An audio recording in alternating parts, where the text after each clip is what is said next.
அனைவருக்கும் வணக்கம். Hi bro.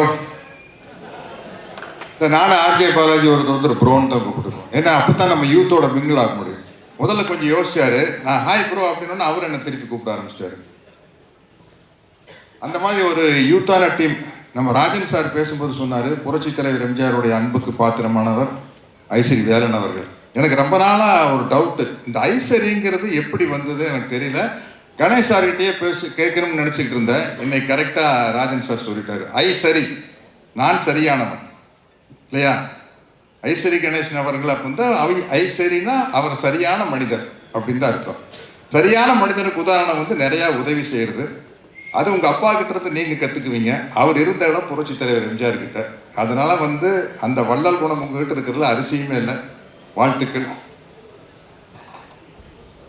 நான் இந்த 45 வருஷமா சினிமாவில் இருக்கிறதுக்கு காரணம் இந்த சிங்கப்பூர் சலூனுடைய முக்கியத்துவம் என்னன்னு எனக்கு தெரியும். சிகை அலங்காரம் இதை வச்சுட்டு தான் 45 வருஷமா வண்டி ஓட்டிட்டு இருக்கிறேன். ஏன்னா ஒரு ஹேர் ஸ்டைல் அப்படிங்கிறது வந்து வாழ்க்கையில் அவ்வளோ முக்கியமான ஒரு விஷயம். ஒரு பிக்கு எவ்வளோ வேலை செய்யுது அப்படின்னு வந்து எனக்கு தெரியும். ஒரு சின்ன ஹேர் ஸ்டைல் சேஞ்சினால வந்து அந்த முகத்தினுடைய ஸ்டைல் அப்படியே மாறிடும். புரட்சி தலைவர் எம்ஜிஆர் அவர்கள் ஆரம்பத்தில் இருந்தப்போ ஒரு ஹேர் ஸ்டைல் இருப்பார், சோஷியல் பிக்சருக்கு வந்தோம்னா அப்படியே மாறி இருக்கும். அதே மாதிரி ரஜினி சார் எடுத்துக்கங்க, ராஜாஜி ராஜாலேருந்து ஒரு ஹேர் ஸ்டைல் மாறும். விஜயகாந்த் சாருக்கு அதே மாதிரி தான். அம்மன் கோயில் கடற்கால பீரியடில் ஒரு ஹேர் ஸ்டைல் இருப்பார், அதுக்கப்புறம் வேற ஒரு ஹேர் ஸ்டைல் வரும்போது அந்த லுக்கே டோட்டலாக மாறிச்சு. ராஜாஜி ராஜாலே பின்னாடி விஜயகாந்த் சார் வந்து ஒரு ஹேர் ஸ்டைலை மாற்றும் போது அந்த லுக்கே அப்படியே மாறிச்சு. அதனால வந்து அவ்வளோ முக்கியமான விஷயம் இந்த சிகை அலங்காரம். அதை பேச வச்சு படம் பண்ணுறது ரொம்ப நல்ல விஷயம். என்றைக்குமே ஒரு ஹீரோவுக்கு வந்து வெற்றிகள் வர வர சினிமாவில் வந்து அதை இன்னும் கொஞ்சம் பட்ஜெட்டை மேலே ஏற்றினா தான் அந்த ஹீரோவை வந்து வேறொரு தளத்துக்கு கொண்டு போக முடியும். அதனால தான் வந்து அது ரொம்ப முக்கியமான விஷயம். நம்ம ப்ரோ ஆர்ஜே பாலாஜி பொறுத்த வரைக்கும் எல்கேஜி பண்ணார், அம்மன் மூக்குத்தி அம்மன், அப்புறம் வீட்டில் விசேஷம், ரன் பேபி ரன். இப்போ வந்து இந்த படம், இந்த சிங்கப்பூர் சலூன் வந்து நிச்சயமாக இதுக்கு முன்னாடி அவர் பண்ண பட்ஜெட்டை விட அப்படி மேலே கொண்டு போகிற படம். ஏன்னா கிளைமேக்ஸில் வந்து அவ்வளவு கிராஃபிக்ஸ் ஒர்க் இருக்குது. இந்த கிராஃபிக்ஸ் ஒர்க்கை வந்து ஒரு டைரக்டர் வந்து கற்பனை பண்ணி சொல்லிடலாம், இப்படி சார் அப்படி சார் அப்படி சார் இப்படி சார்னு சொல்லிடலாம். ஆனால் அந்த சிஜி ஒர்க் பிரமாதமாக வர்றதுக்கு வந்து முக்கியமான காரணம் பணம். அது ப்ரொடியூசர்கிட்ட தான் இருக்குது. அவர் வந்து இவ்வளோதான் செலவு பண்ணலாம் அப்படின்னு எல்லா ப்ரொடியூசரும் ஒன்று மைண்டில் வச்சுருப்பாங்க. அதை தாண்டி செலவு பண்ணால் இந்த படம் ஜெயிக்கும் அப்படிங்கிற நம்பிக்கையை அந்த கதை உருவாக்குறது மூலமாக தான் அந்த தயாரிப்பாளர் வந்து செலவு பண்ணுவாங்க. அப்படி இந்த படம் வந்து ஒரு பிரம்மாண்டத்தில் கிராண்டியரில் வந்து ஆர்ஜே பாலாஜியை வந்து நிச்சயமாக அடுத்த கட்டத்துக்கு கொண்டு போயிடும். அதனால் வந்து இனிமேல் சினிமாவில் வந்து இந்த சவுண்டு இதெல்லாம் டெவலப் ஆனதுக்கப்புறம் நம்ம வாயிலேயே வண்டியை ஓட்டிகிட்டு இருக்க முடியாது, வாயிலேயே வடை சொல்ல முடியாது. கொஞ்சம் பெரிய விஷயங்களை காட்டினாத்த முடியும். அப்படி இந்த படம் வந்து ஆர்ஜே பாலாஜிக்கு அமைஞ்சிருக்குது. இங்கே கூட நடித்தவங்க எல்லாருமே வந்து ரொம்ப ஜாலியாக செட்டில் வந்து நம்ம கலாய்ச்சி பேசுகிறதுக்கு அளவே இல்லை. அந்த மாதிரி ஒரு ஜாலியான டீம். அப்கோர்ஸ் சுகுமார் சார் நம்பித்தான் இந்த விக்கையை நான் வச்சேன் படத்தில். டைரக்டரி சுகுமார் சாரையும் வச்சு, சார் இது தெரியுமில்ல சார், தெரியாமல் பார்த்துங்க சார் விக்கு மாதிரி. ஏன்னா இப்படி ஒரு விக்கு செய்கிறது ஈஸி. இந்த படத்தில் பாருங்கள், நடுவில் வந்து டென்சிட்டி ரொம்ப கம்மியாக இருக்கும். அது கொஞ்சம் ஏமாந்தா வந்து அந்த நெட்டு எல்லாம் ஒட்டுனா தெரிஞ்சிடும். அது சுகுமார் சார் கையில் தான் இருக்குது. அந்த கேரண்டி சுகுமார் சார் கொடுத்தனால தான் தைரியமாக அந்த விக்கையை வைக்க முடிஞ்சது. அது பர்டிகுலராக இருப்பார் டைரக்டர், இப்படித்தான் வேணும் அப்படின்னு. நான் இதுக்கு முன்னாடி நிறைய கவுண்டமணி அண்ணன் கூட, தம்பி வெடுவேலி கூட, நம்ம தலைவர் மணிவண்ணன் கூட எல்லாம் சேர்ந்து காமெடி பண்ணியிருக்கேன்.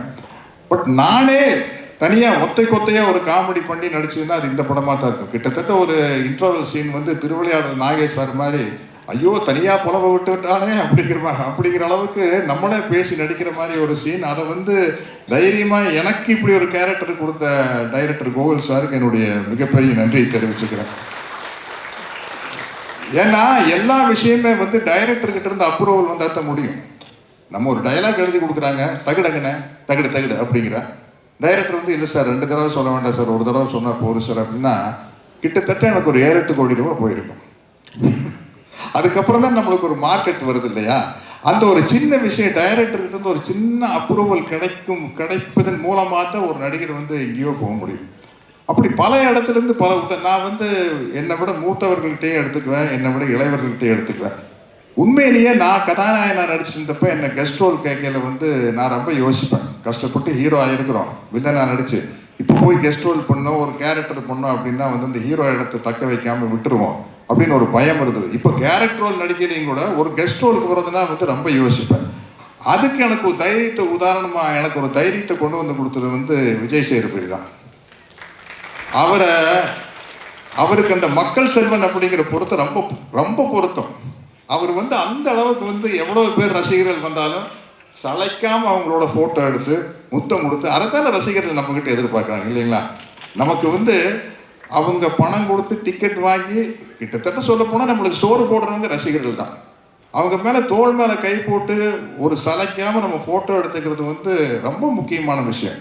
இதற்குத்தானே ஆசைப்பட்ட பாலகுமாரா மாதிரி ஒவ்வொரு நடிகர்கள்கிட்டையும் கேட்க வேண்டியது, இதற்குத்தானே ஆசைப்பட்ட நடிகர்களே. அப்படி ஆசைப்பட்டு வந்ததுக்கப்புறம் அதில் என்ன சலிப்பு இருக்கக்கூடாது. தலைவர், புரட்சி தலைவர் தானே எவ்வளோ பெரிய கூட்டமாக இருந்தாலும் உள்ளே போய் கட்டி பிடிச்சி அவங்ககிட்ட பேசி வெளியில் வந்து வரதில்ல. அந்த மாதிரி ஒரு நல்ல பண்பு. இந்த படத்தில் தயாரிப்பு நிர்வாகியாக நடித்த விக்கியை பற்றி நான் சொல்லணும். இன்னைக்கு எங்கே போனாலும் என்னுடைய அன்பு நண்பர் விஜயகாந்தை பற்றி பேசுகிற அந்த வானத்தை போல மனம் படைச்ச நல்லவனே அப்படிங்கிற ஒரு பாட்டு தான் ஞாபகம் வருது எல்லாத்துக்கும். அந்த பாட்டு வந்து அவர் விக்கியோட அப்பா அவங்க தயாரித்து சின்ன கவுண்டர் படத்தில் வந்த பாட்டு. அதுதான் இன்னைக்கு வரைக்கும் அவர் விஜயகாந்த் சாருக்கு நிலைச்சு நிற்குது. அது மாதிரி அனைவருமே வந்து ஒரு நடிகராக இருக்கலாம், சம்பாதிக்கலாம், ஆனால் வந்து ஒரு நல்ல மனிதனாக வாழ வேண்டும். இந்த சிங்கப்பூர் சரவன் வந்து நான் ரொம்ப எதிர்பார்த்துட்டு இருக்கிறேன். கிட்டத்தட்ட நான் முதல் படத்தில் நடித்த மாதிரி எதிர்பார்த்துட்டு இருக்கிறேன். ஏன்னா எனக்கு இன்னொரு கதவு திறக்கப்படும். ஒரு காமெடி ஆக்டர் அப்படிங்கிற ஒரு கதவை திறக்கப்படும். எப்படி மனோரமா ஆட்சி வந்து காமெடியாக நடிச்சிட்டு இருந்து கீழே சின்ன கவுண்டர் மாதிரி படங்கள் வந்ததுக்கப்புறம், சின்ன தம்பி மாதிரி படங்கள் வந்ததுக்கப்புறம் ஒரு குணச்சித்திர நடிகை அப்படிங்கிற ஒரு கதவு திறக்கப்பட்டதில்லை.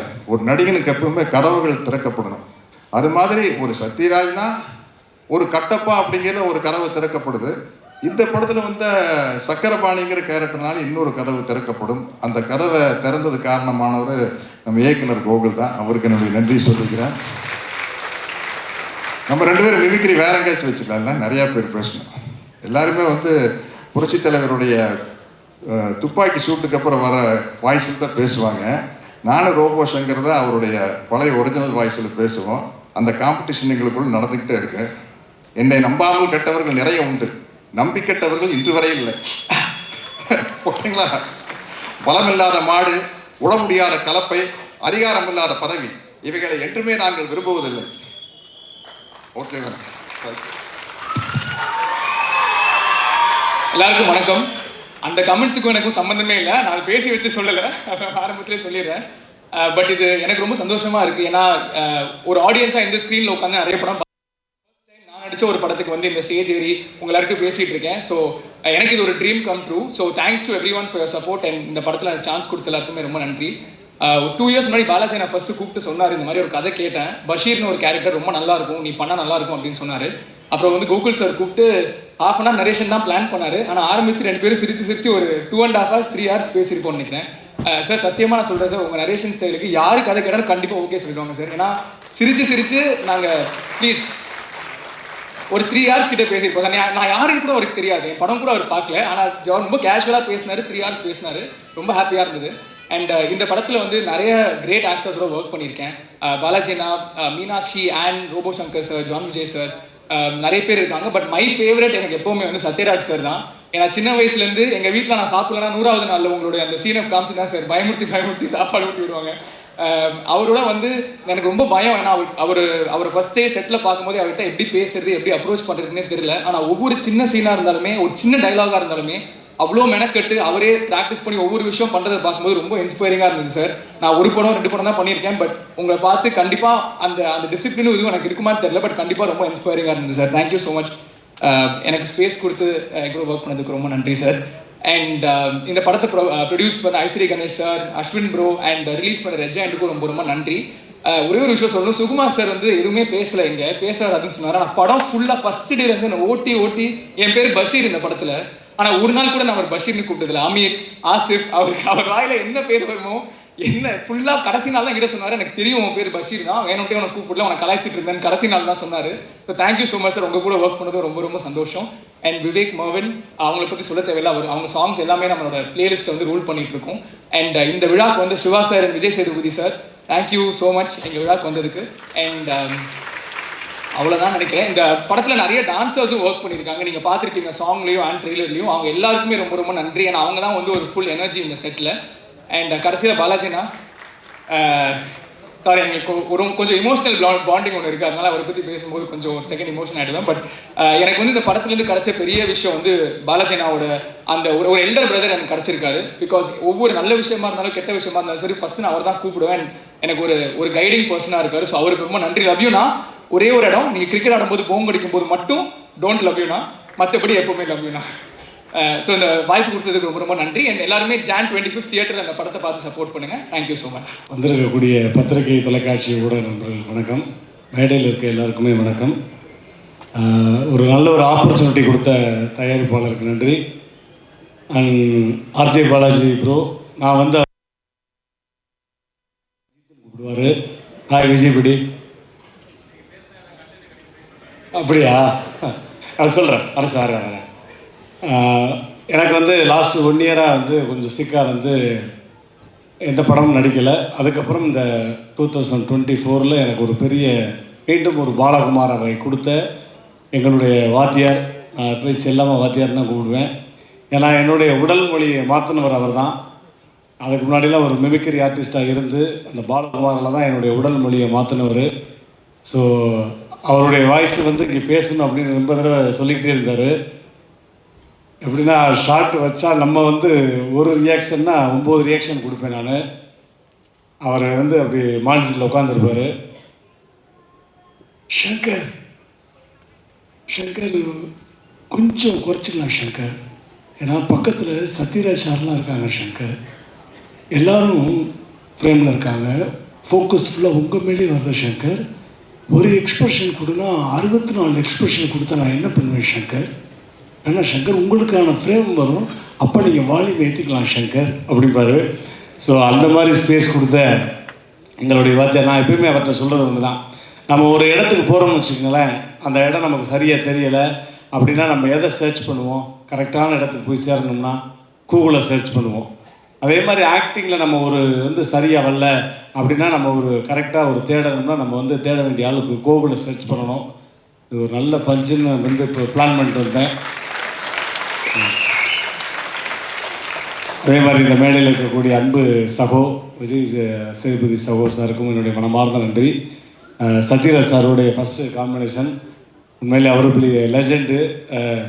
டப்பிங்கில் எவ்வளவோ ஏற்றிருக்கேன், அவர் மாதிரிலாம் நான் பேசியிருக்கேன், பட் எதுவுமே சொல்லாமல் அவ்வளோ ஜாலியாக கூலாக அவரோட வந்து ஸ்பெண்ட் பண்ணோம். ரொம்ப ரொம்ப நன்றி. So eagerly waiting for this movie in 25th January. Everybody please watching in theatre. Thank you very obediently.